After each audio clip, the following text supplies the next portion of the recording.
Good afternoon, class. Good afternoon. Good afternoon. Good afternoon. I hope you've had a wonderful week. How was your paper? How was the mid-semester exams? Manageable. We can't complain. I hope it wasn't too The difficult. time was limited. How many minutes was given? 15 minutes for 30 15 questions. minutes. 15 minutes for 30 questions. Sir, it was difficult, Papa. So I'll talk to the IT personnel about it.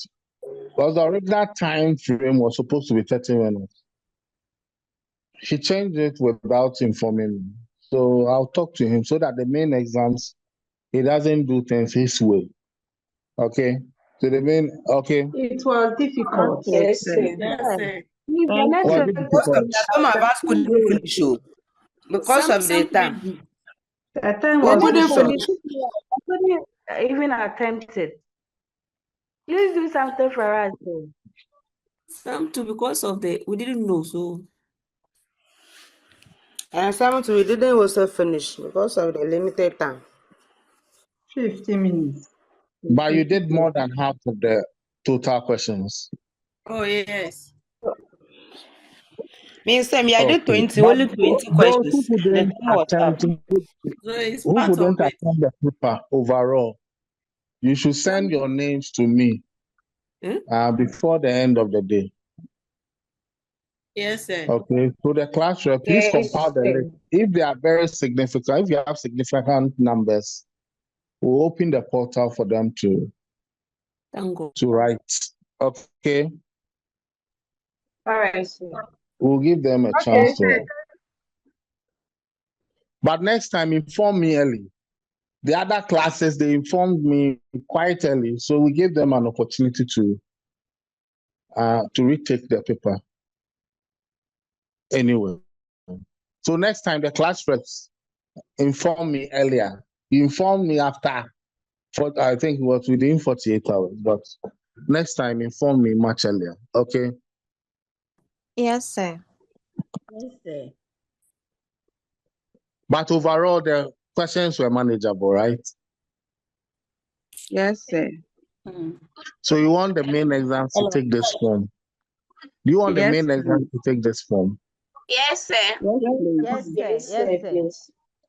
Say, Yes. please, what of those who couldn't finish? Can we also add our names? No. Those who couldn't attempt at all because of network issues. Yes. Okay, sir. Okay, sir. But I'll speak with the IT personnel. Next time, you shouldn't do things this way. You made the 15 minutes was too short.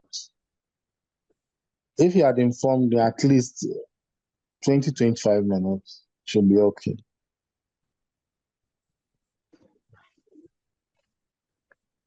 Okay, so this afternoon we are discussing the topic hemostasis and thrombosis.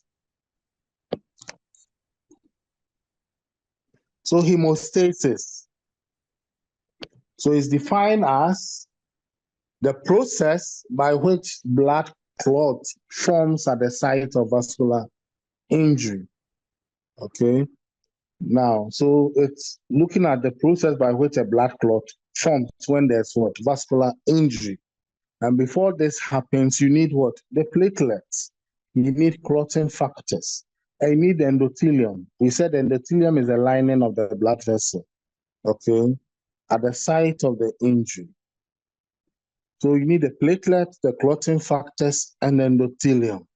And the purpose of clotting is to limit the extent of bleeding. Okay. Now, these are the sequence of events that lead to blood clot formation at the site of vascular injury.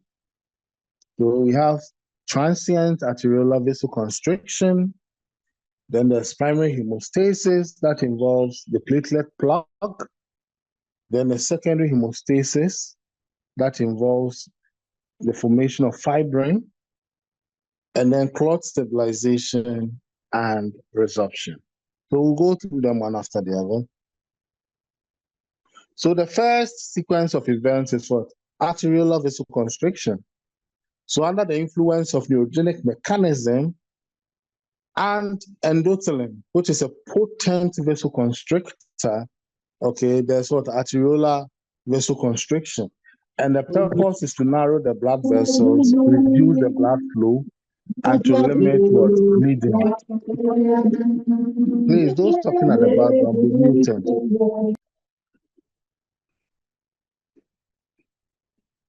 Okay, so I said that the vasoconstriction is under the influence of neurogenic mechanisms that is augmented by a potent vasoconstrictor called endothelin. Please say endothelin. Endothelin. So this vasoconstriction is transient, okay? It's brief, okay? The vessel wall narrows, it constricts, and that reduces blood flow, and then the risk of what? Bleeding, okay? So as I said, it's brief or transient. Bleeding would resume if there's no platelet activation and then activation of clotting factors. So this is not enough in stopping what? Bleeding. Okay, the arteriolar vasoconstriction is just transient. It's not an enough mechanism to stop bleeding. Okay, it's just a transient measure to stop bleeding. Then the second event is the primary hemostasis. Okay, the formation of platelet plug. So when there is endothelial damage, a vascular endothelial damage, there's the exposure of the subendothelial collagen and the von Willebrand's factor. Please say von Willebrand's factor.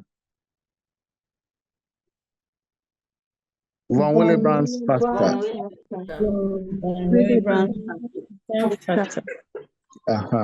So the endothelium is injured. There's a breach of there's vascular wall injury, okay? The lining of the vessel wall is injured and exposed. Okay, when that happens, an important factor which we call von Willebrand's factor and the collagen are exposed. Okay, now platelets adhere or bind to the von Willebrand's factor and then it becomes activated. It being activated simply means that it changes shape. Now it becomes more spiky, okay, and it releases secretory granules. And these granules, okay, releases its products. The products mainly adenosine diphosphate and then thromboxane A2. Say thromboxane A2.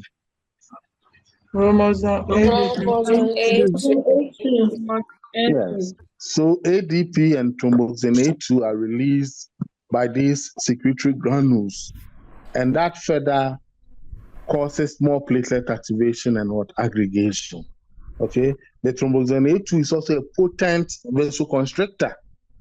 Okay, so apart from it enhancing platelet aggregation, it's also a potent vasoconstrictor like endothelin. Okay, so we've mentioned the first sequence is what? Arteriolar vasoconstriction. Okay, the main purpose is to narrow what? Narrow the blood vessel and reduce blood flow. Okay, and then by way of that, it reduces what? Bleeding. And we said that it is mediated by neurohormonal mechanisms as well as endothelin, which is a potent vasoconstrictor. The second mechanism we've spoken of is the primary hemostasis. And the purpose is to form platelet plug, okay, at the site of vascular injury, okay? And how does this happen? The exposed von Willebrand's factor and the collagen beneath the endothelium or the lining of the blood vessel. So the platelet binds onto the von Willebrand's factor. Okay, the platelet binds to the von Willebrand's factor and then they get activated. They being activated simply means that they change shape.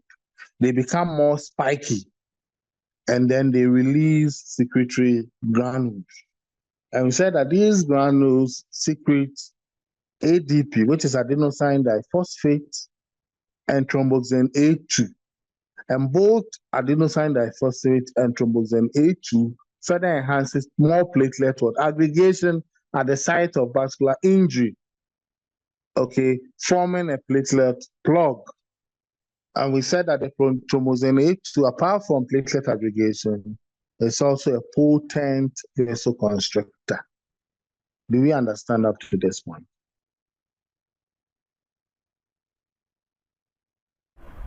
Can we continue? Sir, please, can you come again?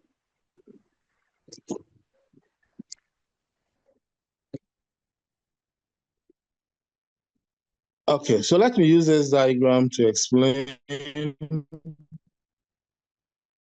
There's vascular injury. Okay, the endothelium is injured. There's exposure of the subendothelium von Willebrand's factor and collagen. And we said that the platelet binds onto the von Willebrand's factor. Okay, once it binds onto it, it's activated. Okay, the von Willebrand's factor activates the platelet that is adherent on it. The activation simply means that it now changes its shape. Okay, it becomes more spiky, and then it releases secretory granules. The secretory granules contain products that is also released, the ADP, adenosine diphosphate, and then thromboxane A2. So you can see on the diagram, these products that are released, thromboxane A2 and ADP, further enhances platelet aggregation. Okay, so in short, please mute yourself. The one talking at the background, be muted. Can we continue? Yes, sir. Yes, sir. Okay. So the initial or transient arteriolar vasoconstriction, the primary hemostasis that involves what? Platelet plug formation. Okay. So it's mediated by what? The von Willebrand's factor that is exposed when there's what? Vascular endothelial damage. So on this slide, please take note of von Willebrand's factor. Okay, the exposure of the von Willebrand's factor because of vascular endothelial damage. Okay, so say von Willebrand's factor. Von Willebrand's factor. Von Willebrand's factor. Von Willebrand's Factor. Von Willebrand's factor. Von Willebrand factor. Okay, so at this point, the von Willebrand factor is key. Once the vascular endothelial damage, there's vascular endothelial damage, the von Willebrand's factor and collagen are exposed beneath. Okay, and I said that platelet binds onto the von Willebrand's factor. Okay, when it binds onto it, it's activated. The activation simply means that it changes shape. It becomes more spiky. Okay, and then it releases its secretory granules. These secretory granules contains ADP, adenosine diphosphate, and thromboxane A2. Okay, the thromboxane A2 is a potent vasoconstrictor. Both ADP and then the thromboxane A2 enhance more platelet aggregation at the site of injury, forming a platelet plug. The platelet plug is a weaker clot. Okay, it's a weaker clot. Can we continue? Do we get the key things? Yes. Yes, sir. Into one tissue crown, just know that one, there's an initial transient vasoconstriction. The vessel wall is narrowed, okay? Then followed by the primary hemostasis, the formation of a platelet plug, which is a weaker clot. Is that okay? At least, and what von Willebrand's factor. So let's go on. Then we have the secondary hemostasis, okay, in which there's fibrin deposition. Okay. Now, Remember in the primary hemostasis, we spoke about the endothelial damage and the exposure of what?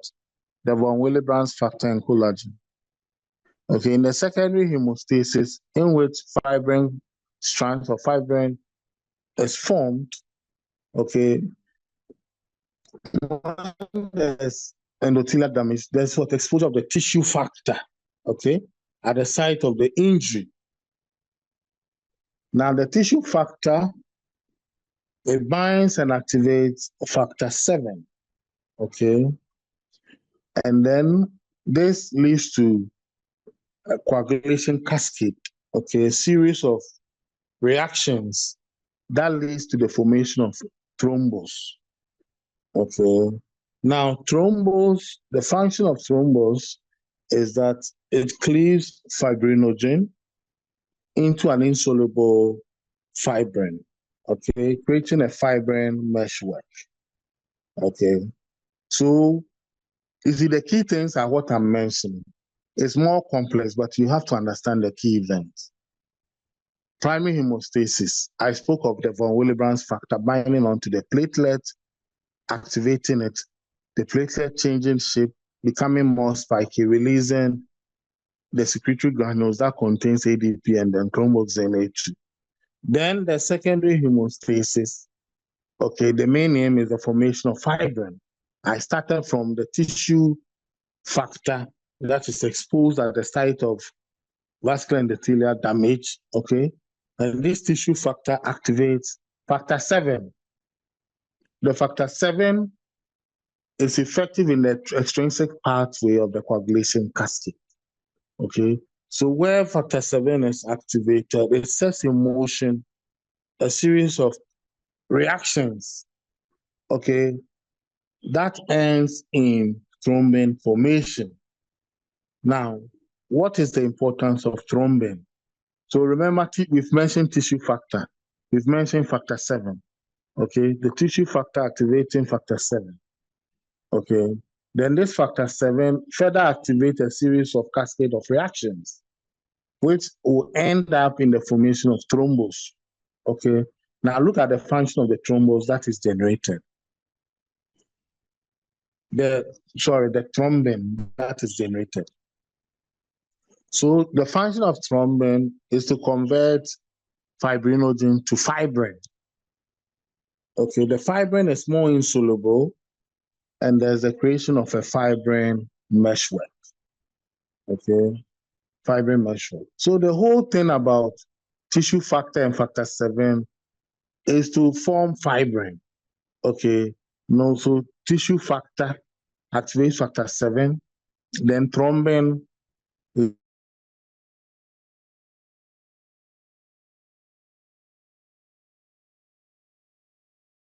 okay, and the fibrin forms meshwork. Please, is it difficult to understand? No, sir. Please take it again. No, I will not take it again. I'm tired. Somebody should help me. Who wants to help? So we'll go through the coagulation cascade. That is even more complex. Okay. That's how come I simplified it this way to get your attention and your understanding. Also, it's more complex than this. Okay. So who understands and who wants to attempt it Yeah, let to me explain? try.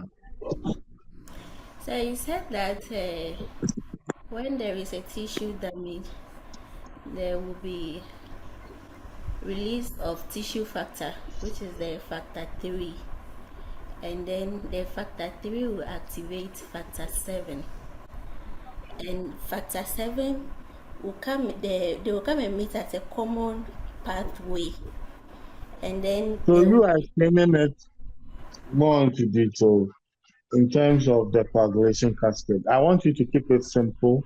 I want the whole class to get the concept. So keep it simple based on what we've just spoken about, okay? Okay.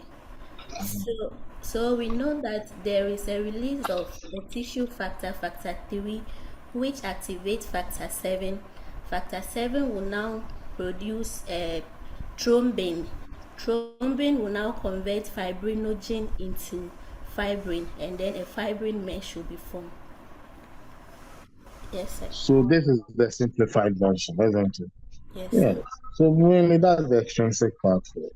So tissue factor activates factor 7. Okay. Then the factor 7 activates a series of reactions that ends in the generation of what? Thrombin. Okay. And the function of the thrombin is to convert fibrinogen into fibrin, as she said. Very good. Now, the other function of thrombin is also a potent activator of platelets and leads to additional platelet aggregation at the site of injury. So apart from converting fibrinogen to fibrin, it also enhances platelet aggregation at the site of injury. So in exams, if you are asked about thrombin, you should be able to talk about thrombin. Okay, the functions of thrombin. Who wants to go through the two functions of thrombin?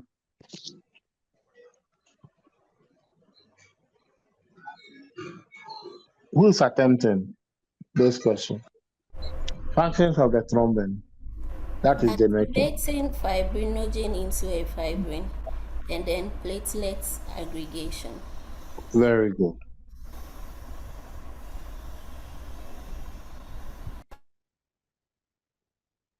Okay, so the next step in the sequence of events that lead to blood clot formation is the clot stabilization and resorption.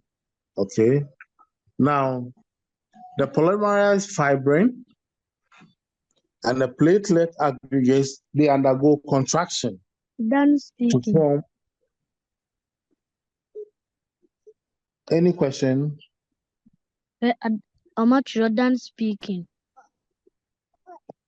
Please be muted. Be muted. There's a child talking at the back. Please be muted. So the fibrin and the platelet aggregates undergo contraction. They contract, they shrink in size. Okay, and that forms a more solid permanent plug that prevents further hemorrhage. Okay, so fibrin forms a meshwork. Okay, then with the platelet aggregates, they contract. So that's the last phase. They contract and they form a more solid permanent plug. So this clot that is formed is stronger than that which is formed by the primary hemostasis. Okay. Do we understand up to this point? Yes, sir. Now, we don't want the clotting to spread throughout your body. Okay, so there's an important protein that is activated, the tissue plasminogen activator. Please say tissue plasminogen activator. It's an enzyme. Tissue plasminogen activator, please. Tissue Plasminogen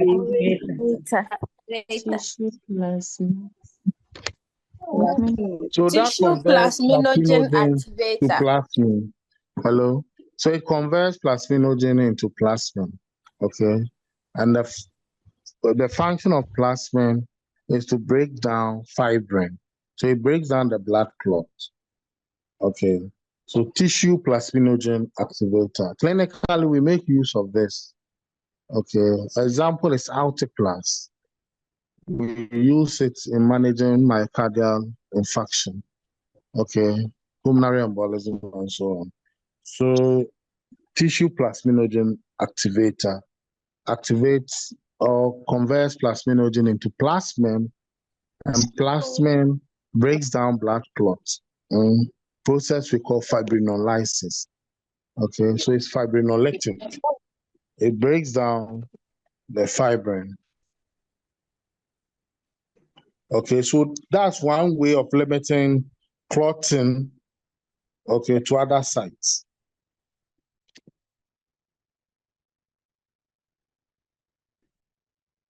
So you can see these pathways, the coagulation pathways. I won't go so much into detail. Those who would want to know more can read more about it. The lady who answered your question, very good. What's your name? Sir Mabel Ali. Very good. Means you've read ahead of the class. Very, very good. So we have the intrinsic pathway, the extrinsic pathway, and then the common pathway. Okay? All ends in the common pathway, factor 10. That leads to the conversion of what? Prothrombin to thrombin. Okay? And then thrombin converts fibrinogen to fibrin. Okay? This fibrin forms a meshwork. Okay? The thrombin also further causes more platelet aggregation. So after contraction, it forms a more strong permanent clot.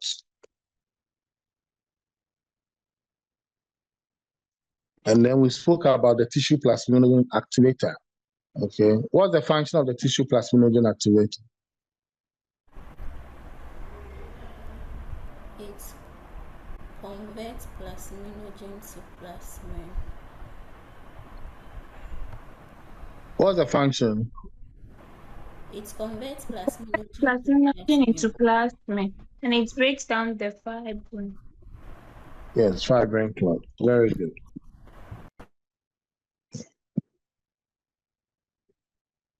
So who can take us through the sequence of events one by one? Just list them. So what's the first sequence, first event in hemostasis?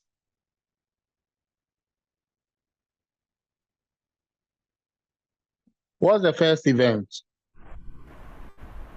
Vasoconstriction. Oh, you are saying it, so be bold. Vasoconstriction. Mention your name and then boldly say it.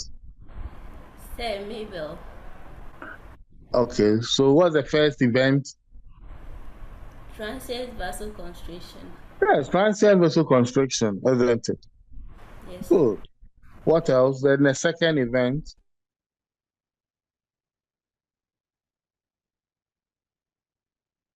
Primary hemostasis.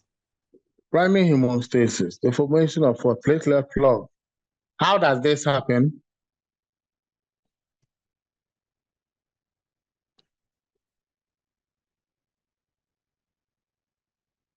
Any one of you, how does this happen? You just went through it.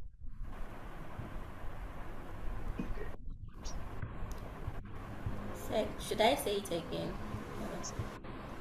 Mabel again. Is this Mabel? Yes, sir. No, another person. Okay. So please,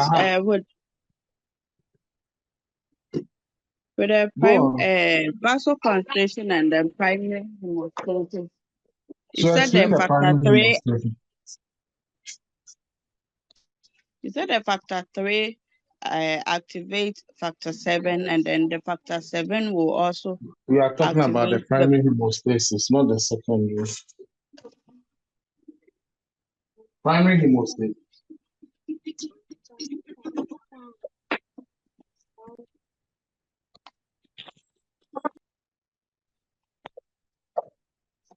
The primary hemostasis.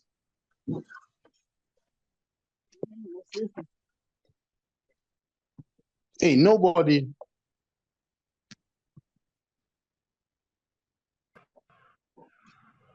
Mabel, tell them again. Hello. Hello. Mention your name. This is Abdullah.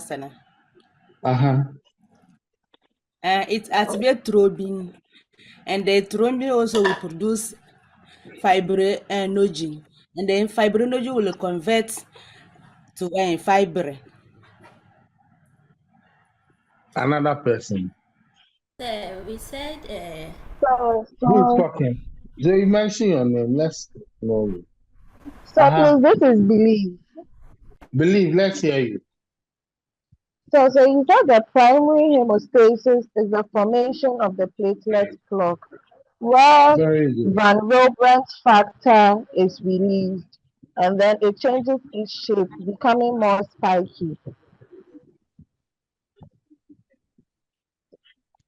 Then it releases the secretive hormones, which are ADP and then thrombin A2, which enhances more secretion, causing the formation of a weaker platelet clot. Okay, so that's a good attempt. Who else?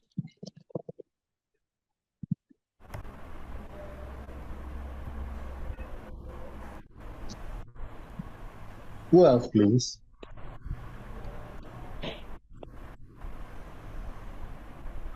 Mabel, let's hear you. Hello, sir.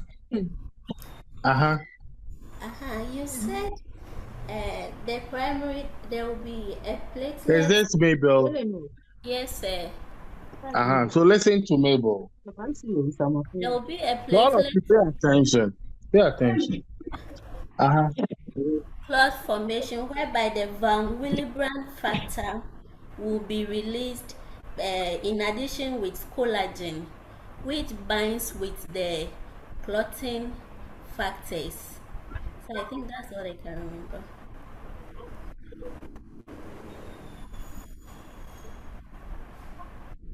Anyone else? It means I'm on TSU. Yes, sir. Hello, sir. Hello, sir. Yes. Please, my name is Zuera. You said when there is you said when there is disruption of the endothelium or subendothelial, there will be exposure of the Van Willebrand factor and collagen. Excellent. Very good. Now platelet adherence and then activation. Please clap for her. Excellent. What's your name again? Zurewa. Yes, sir. I'm very Zuera. Good.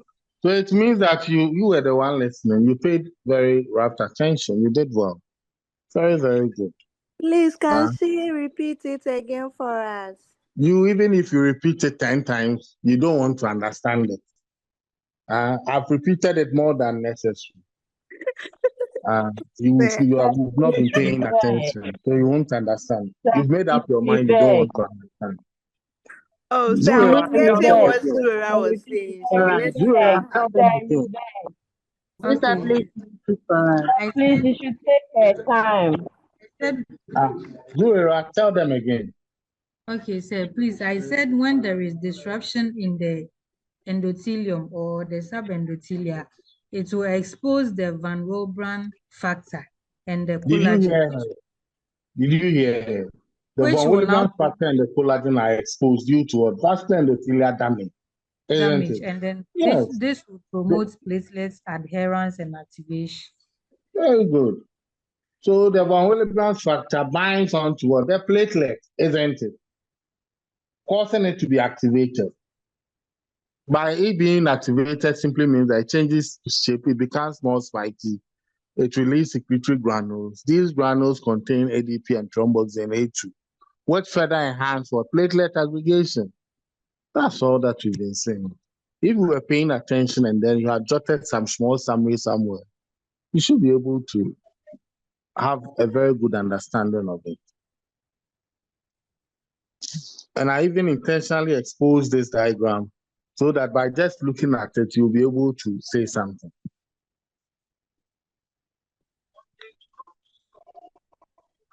How about the secondary hemostasis? The secondary hemostasis.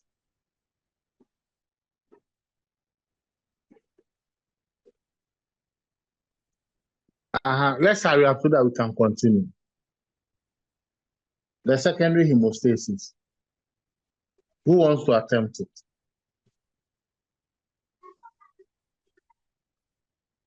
So we said the secondary hemostasis is when the factor 3 activates and then it also give the release of factor 7, and then factor 7 will also lead to the formation of thrombin.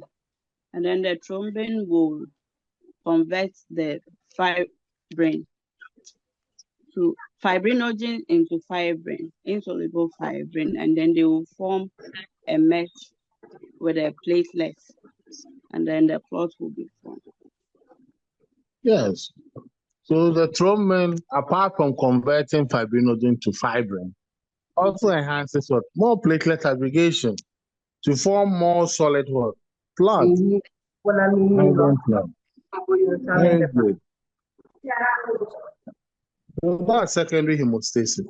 When you get a PowerPoint, sit down there, you'll appreciate it better. Then the next stage is what? Contraction, in which the polymerized fibrin and the platelet aggregates what? They shrink inside, they contract to form a more solid blood. And we spoke about the function of tissue plasminogen activator, conversion of plasminogen to what? To plasmin. And the plasmin breaks down fibrin in a process known as fibrinolysis.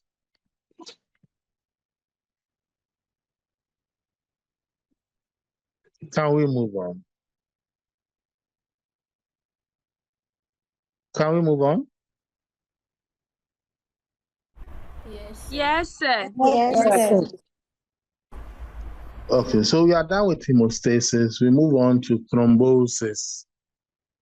Okay, so this is a pathologic state, a disease state, okay, in which there's inappropriate activation of the hemostatic mechanism in an uninjured vasculature or thrombosis occluding a vessel wall after relatively minor injury. So blood clot, either partially or completely occluding a blood vessel, okay, and then leading to a cascade of events or sequels. Okay. Now, there are three primary abnormalities that lead to thrombus formation, and that is what is widely known as the Virchow's triad. Please say Virchow's triad. Virtual Virtuous triad. Virtuous Good. triad. So these are the three things that underpin thrombosis, okay? The three abnormalities that underpin thrombosis. And you should know it by heart. You should know the Virchow's triad. If you're asked anywhere in exams, you should be able to give an account of it because you've done what thrombosis and in pathology, okay? You know of the Virchow's triad. So the first one is endothelial injury, okay? We are looking at the three abnormalities that lead to thrombus formation, okay? Blood clot formation within the blood vessel, either partially or completely occluding the blood vessel, leading to a disease state, okay? So one is what? Endothelial injury.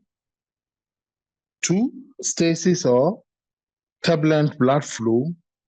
And the three, hypercoagulability of blood, okay? So you need to be able to, you should be able to list the three. In an examination situation, you're asked to state the Virchow's triad. You should be able to mention the three abnormalities that lead to thrombus formation. Can we all list them? Can we all list them as a class? Endothelial injury.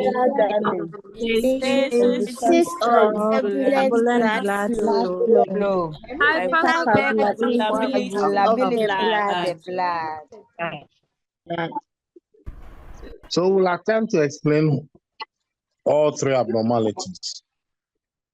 So endothelial injury, that's why you should understand why endothelial injury leads to what? Thrombosis. We've already said that when there's endothelial damage, there's exposure of what? The von Willebrand's factor, isn't it? The von Willebrand's factor binds to what? The platelet, activating it. Once it's activated, then there's what? The secretory granules that contain ADP and then thromboxane A2, that further leads to what? Platelet aggregation. We also spoke about tissue factor. The tissue factor exposure when there's vascular endothelial injury. What did we say about the tissue factor? It activates which factor? Factor 7, isn't it? Factor 7. Very good. And that would also eventually lead to what? Clot formation. Okay, so the thrombin is generated. It converts fibrinogen into fibrin. Okay, and then the thrombin itself is a platelet. It also enhances platelet aggregation. Okay, so endothelial injury, we understand why endothelial injury, when the endothelium is damaged, it will lead to what? Thrombus formation. So let's look at the condition in which leads to endothelial damage, okay, leading to thrombus formation. So where we have myocardial infarction, atherosclerosis, vasculitis, okay. Then the second abnormality, apart from the endothelial injury we spoke about, is what? Abnormal blood flow. So it could be stasis of blood or turbulence in the flow of blood, okay. Now, normal blood flow is laminar, which means that the platelets, the white cells, they flow centrally in the vessel lumen, away from the endothelium or the lining of the blood vessel. Usually, the platelets, the leukocytes, they are in a laminar flow. They are usually centrally flowing. They are away from the endothelium, okay?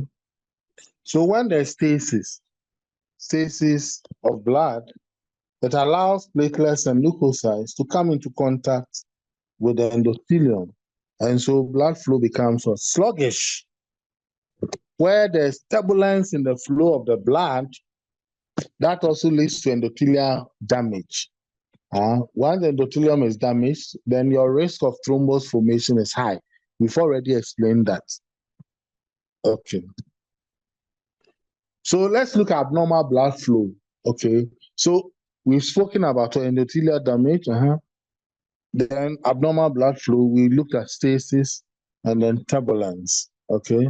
So stasis, when there's a prolonged immobilization, patient is immobilized in bed for a long time. Okay. Prolonged bed rest, prolonged immobilization will lead to a thrombus formation. The patient has heart failure. Okay. Would have what? Stasis, which predisposes the patient to thrombosis. The patient has sickle cell anemia. Okay. The sickle-shaped red blood cells stick to each other and then impede blood flow. And that leads to what? Stasis. So sickle cell disease patients are at risk of what? Thrombosis due to stasis. The patient with polycythemia vera, okay, due to hyperviscosity of the blood, there's resistance to flow and there's increased risk of what? Thrombosis. Okay?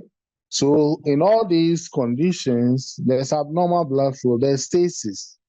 So conditions leading to stasis increases the risk of thrombus formation.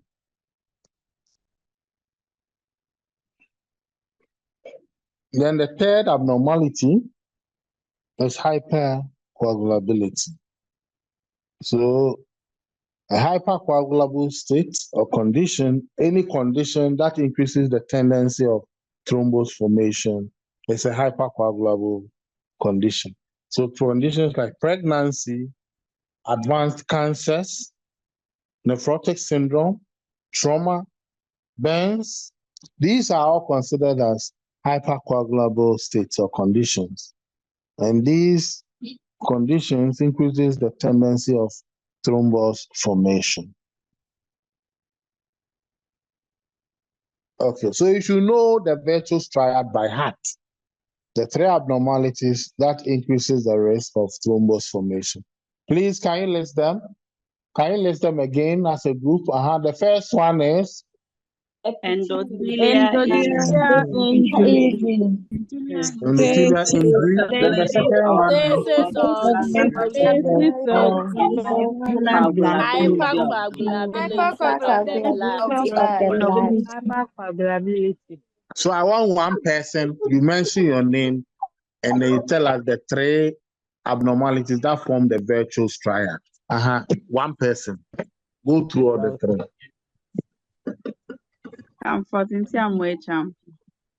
Let's hear you. Endothelial injury. Then stasis or turbulent blood flow. And then hypercoagulability of blood flow. Very, very good. Very good. So I want somebody to explain the stasis. Stasis. So which conditions will fall under stasis that increases the risk of thrombus formation? Under stasis of blood. Sickle cell patients. Very good. Sickle cell disease. What else? Polycythemia vera. Polycythemia vera. Prolonged bed rest. Prolonged immobilization. Very good. What else? How about the hypercoagulable state? Can you give examples of hypercoagulable state? Pregnancy. What else? Advanced cancer. Hemophilia. Extensive trauma. Nephrotic syndrome. What else? Burns. Okay. Genetic disorders. Burns. Now let's do thrombus. When an abnormal blood clot forms, okay, either partially or completely occluding the blood vessel, what is the fate of the blood clot? Okay, so the first one is propagation. Okay, so propagation, the blood clot grows in size. It becomes bigger. Why? It accumulates more platelets and more fibrin. And then it completely occludes the vessel. So that's propagation. Okay. So the blood clot or the thrombus grows bigger, it becomes bigger. Why? Because it's accumulating platelets. More platelet is aggregating, more fibrin is being deposited. Okay. And it becomes bigger to the extent that it may completely occlude the blood vessel. So that's propagation. Do you understand that term, propagation? Yes, sir. Okay. Then embolization. No, sir. Come again. What did you just say? Can we continue? Yes, sir. So embolization. When we have parts of the thrombus being dislodged and transported to a distant site within the vasculature. Okay, that's embolization. You have part or whole of the thrombus is dislodged and transported to a distant site within the vasculature.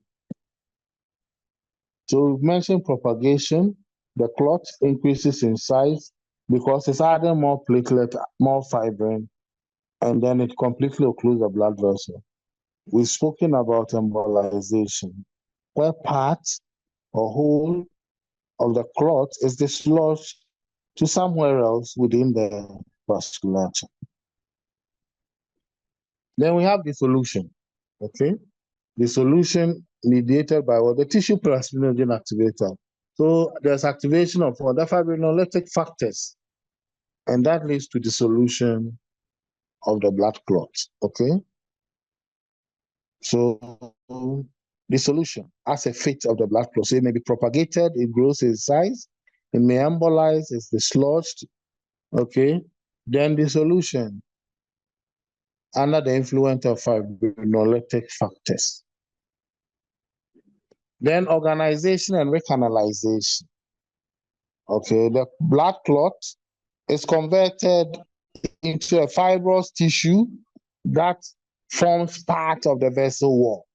Okay, so the blood clot, which is inside the vessel lumen, okay, is converted into what?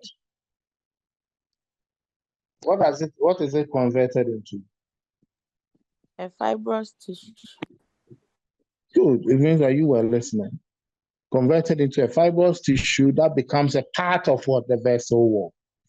So that's organization. Do we understand all the four fates of thrombus? No, sir. You will say no always. You always say no, I know.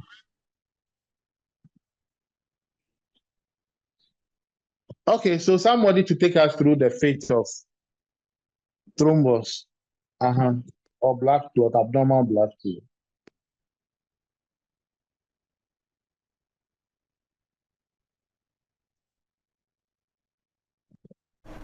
Who wants to take us through all the four?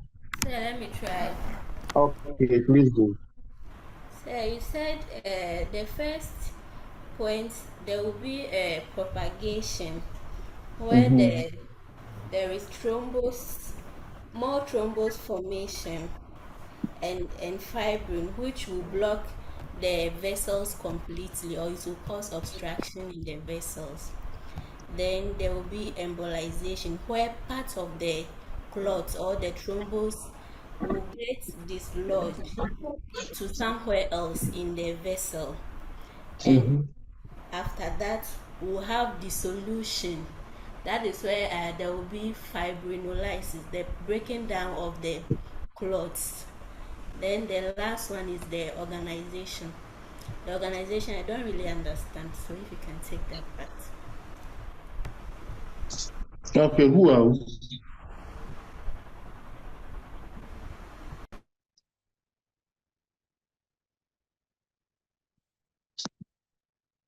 Who else?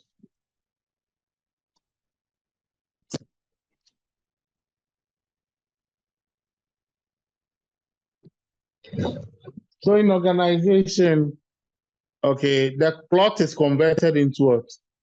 A fibrous tissue, and it becomes a part of the vessel wall. Is that okay? And so there's what? Recanalization of the vessel.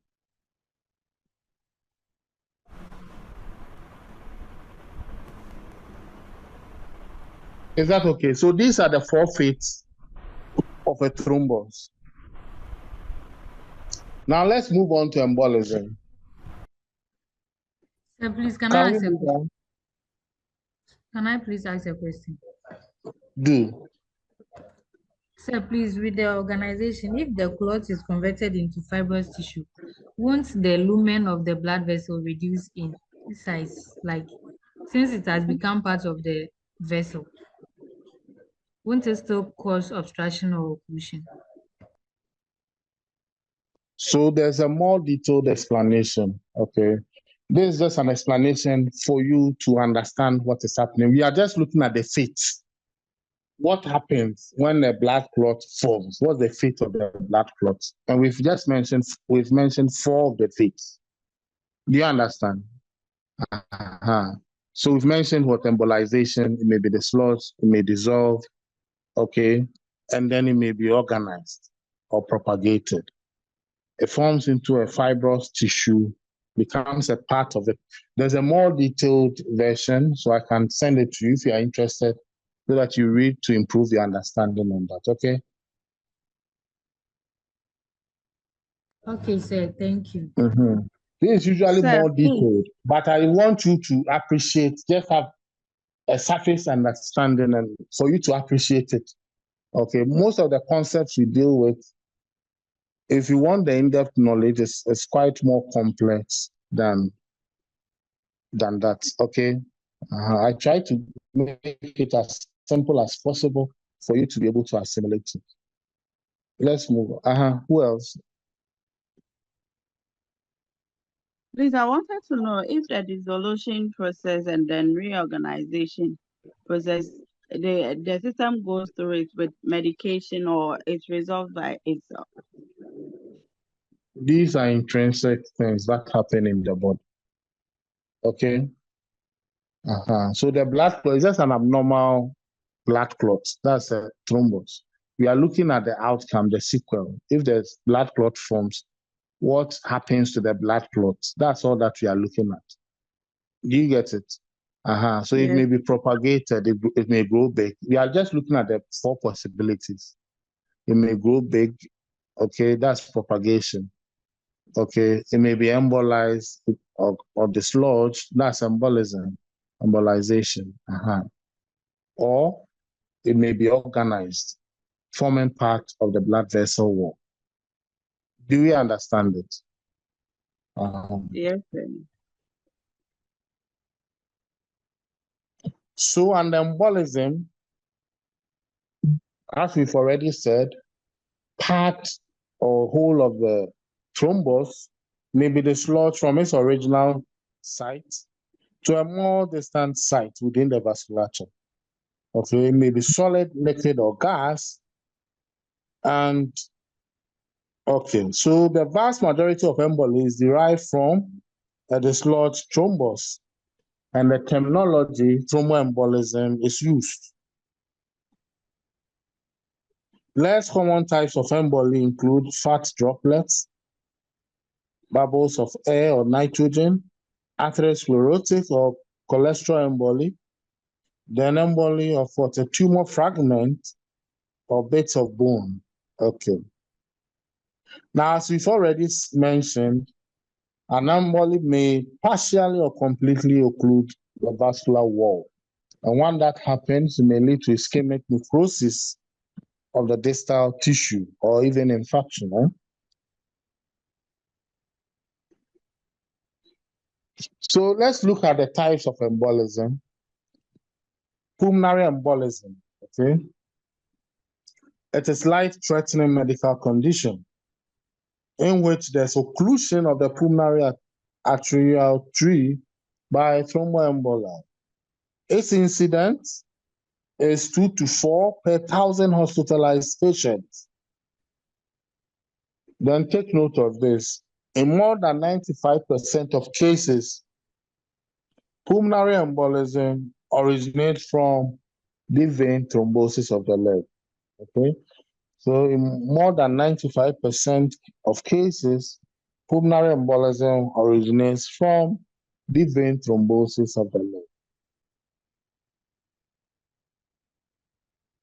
So depending on the size of the embolus, it can occlude the main pulmonary artery.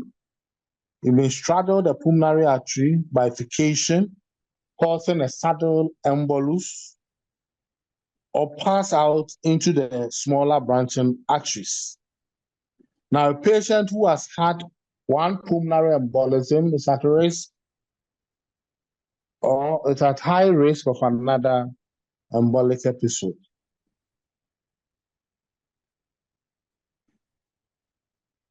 Okay, so let's look at the functional consequences of pulmonary emboli. So 60 to 80% may be clinically silent because the embolus is small. With time, they become organized and they get incorporated into the vascular wall. Okay, so there may be sudden death where there's massive pulmonary embolism, immediately life-threatening. Okay, it may lead to sudden death, may lead to right heart failure, cardiovascular collapse. Okay, where an emboli obstructs 60% or more of the pulmonary circulation. Okay, so this one is throwing more light. We won't go into more detail. So you read what I've written, but you should know that it is life-threatening and may lead to sudden death, especially when you are dealing with massive pulmonary embolism. Then we have fat embolism. So what I want you to know about fat embolism is that it's common after fracture of a long bone. Okay, very, very commonly associated with fracture of a long bone. It occurs in 90% of severe skeletal injuries.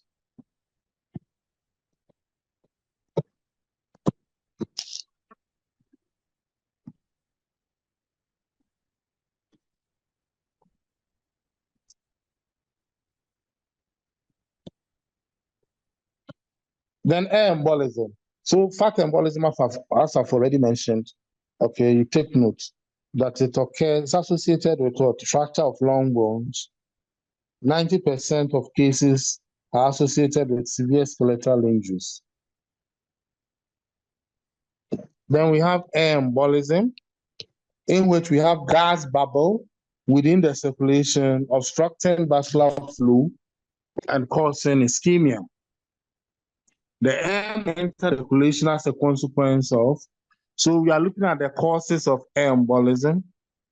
It may be due to iatrogenic causes, okay, from laparoscopic procedures,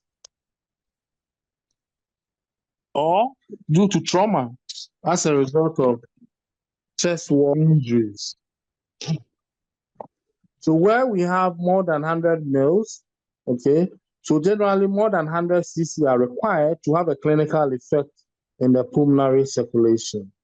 So apart from chest wall injuries, laparoscopic procedures, it is also associated with diving, okay? So common with the decompression sickness, which is common with scuba divers or deep sea divers, okay? And in unpressured aircraft that rapidly ascend. So all these are at a rapid, increased risk of air embolism, okay? So we've mentioned chest wall injury, we've mentioned laparoscopic procedures, then decompression sickness as a result of what? Diving. So scuba divers, deep sea divers, and then those in unpressured aircraft with rapid ascent. Those are at high risk of air embolism. Okay, so formation of gas bubbles in the skeletal muscle and joints may cause pain, a painful condition called bends. It may also lead to edema, hemorrhage, focal emphysema in the lungs, causing respiratory depression called chokes.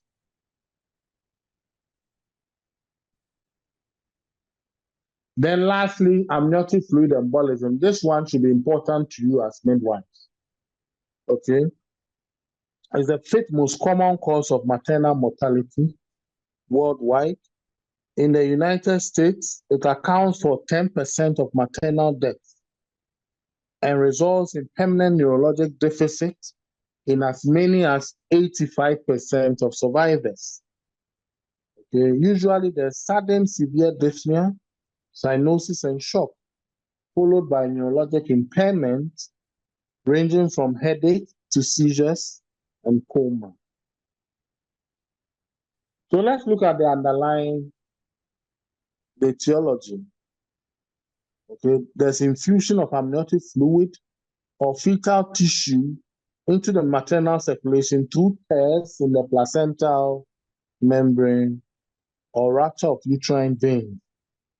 Okay, and then classically at autopsy, there's the presence of squamous cells that are shed from the fetal skin, lanugo hair, fat from venous caseosa, and mucin derived from the fetal respiratory or gastrointestinal tract in the maternal pulmonary microvasculature. Okay, so that ends our topic on hemostasis, thrombosis, and embolism. Okay, let's attempt to test our knowledge using these single best answer questions. So I want somebody to start. The first question. Fat embolism is mostly... No, mention your name first and then tell us. Oh, okay. And then please speak up. Okay. Says Mabel.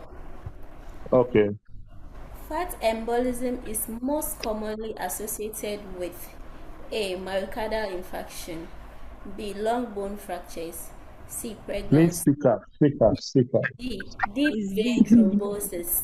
B. Long bone fractures. Long bone fractures. This is long bone fracture. Very good. Next question, please.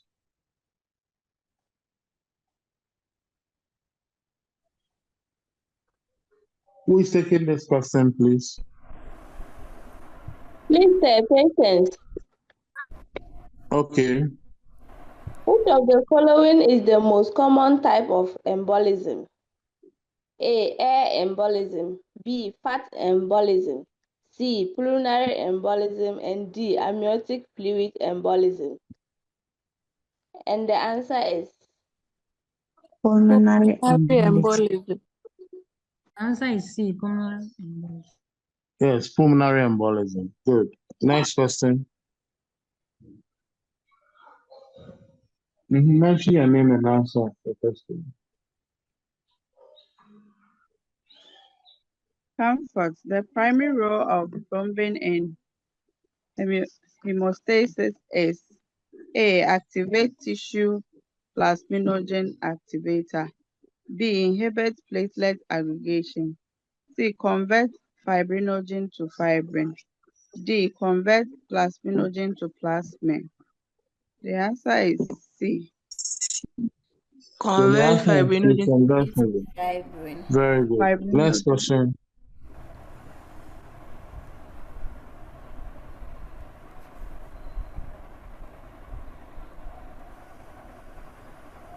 Next question, please. Please understand. Platelets adhere to exposed subendothelial collagen mainly via A. Fibrinogen, B. Van Webern factor, C. Thrombin, and then D. Tissue plasminogen activator. The answer is B. Van Webern factor. Yeah, Van Willebrand factor. Next question.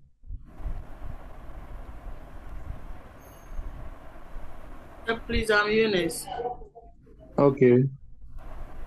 Which of the following is the primary step in hemostasis? A. Platelet aggregation, vasoconstriction, fibrin cross formation, plasmin activation. Vasoconstriction. Vasoconstriction. Yes, vasoconstriction. Yes, next question.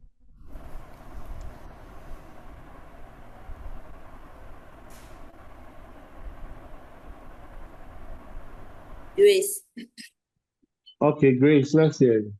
A bedridden elderly patient experiences the sudden onset of diuretic pain and hemolysis. The underlying lesion that led to this complication was most likely located in which of the following sites? A. We have the hepatic vein. B. We have lower extremity veins. C. Pelvic veins. D. Portal vein. E. Pulmonary vein. The answer is B. Lower extremity veins. The answer is lower extremities veins. Very good. Next question.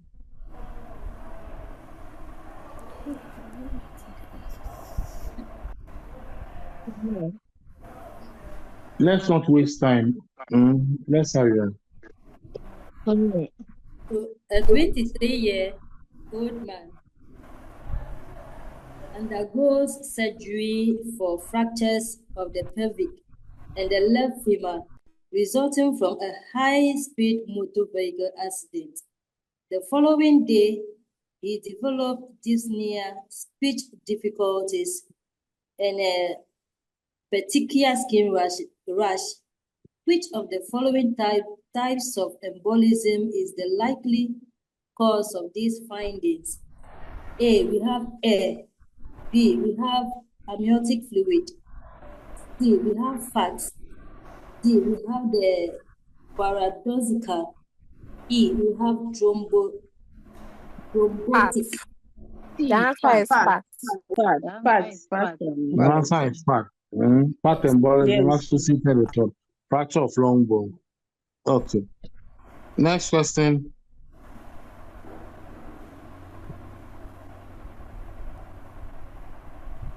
Who is taking the next question, please? I think I'm Jennifer. Let's hear you. A 23-year-old woman with an uncomplicated pregnancy develops sudden pain with sinuses and hypertension during routine vaginal delivery of a 10 infant. She has a generalized feature. and becomes comatose. A condition does not improve over the next 3 days. Which of the following findings is most likely to be present in the peripheral pulmonary arteries? A. Aggregate of red blood cells. B. Amniotic fluid. C. Fat globules. D. Gas bubbles. Say B. Amniotic fluid. Yes, amniotic fluid. B. Amniotic fluid. Amniotic fluid. Next question.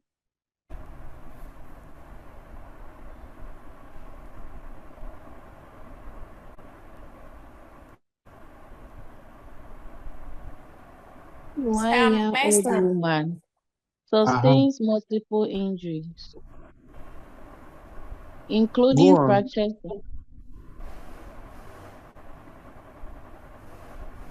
Oh, go on. So I'm taking it. Comfort. A 21-year-old woman sustains multiple injuries, including fractures of the right femur and tibia, and the So left what will you be thinking of in terms of embolism? fat embolism. This one is very simple. Fat embolism. Okay, so last question.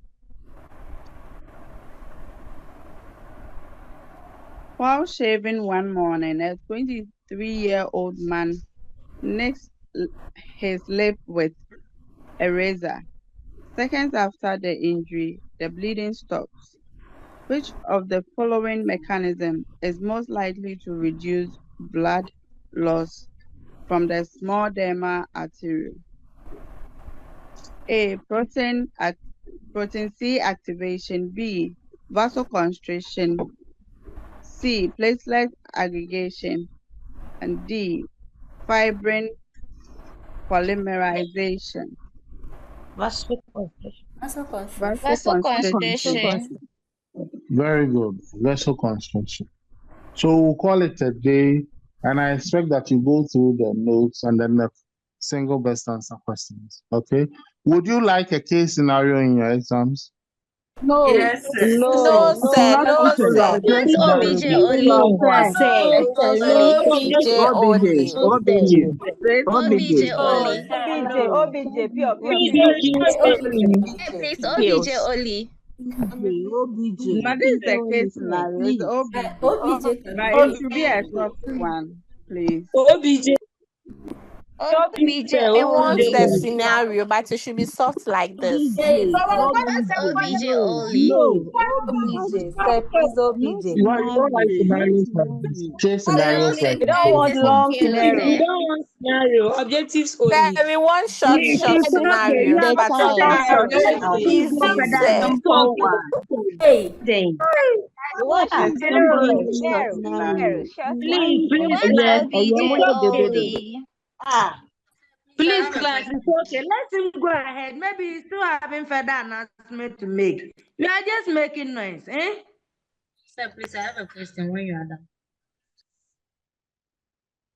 Okay, so those who couldn't complete due to network, those who couldn't attempt, submit your list by the close of the day. I'll talk to the IT person and they will fix a day to. Okay. Okay, sir. Thank you, sir. Thank you, sir. But read your notes too. The examination, most of them will be from your notes. Some will be familiar, others will not be too familiar. Sir, topics. Okay. We want familiar ones. Familiar All ones. the topics. Sir, are we reading again? Familiar ones. All the topics. Too much. Come again. Sir, please, can I ask my question? Sir, please, how many questions? Sir, please, are we done? Like, are we meeting next week or? Yes, we'll meet next week. Okay. Sir, please, next week is Easter. Are we still meeting? So it still doesn't matter. We have one more topic to go for your exam. Else you have those questions already in your. Okay. Okay, sir. Sir, Please, how many questions? We'll talk about those details in our next meeting. Okay.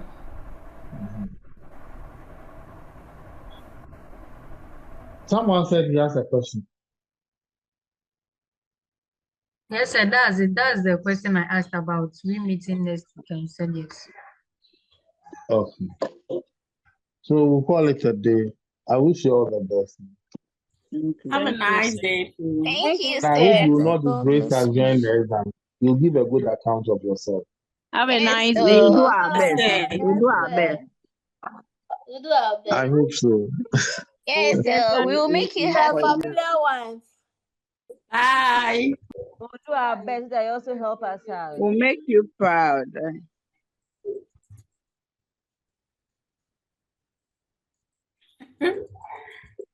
Hey, Philemon.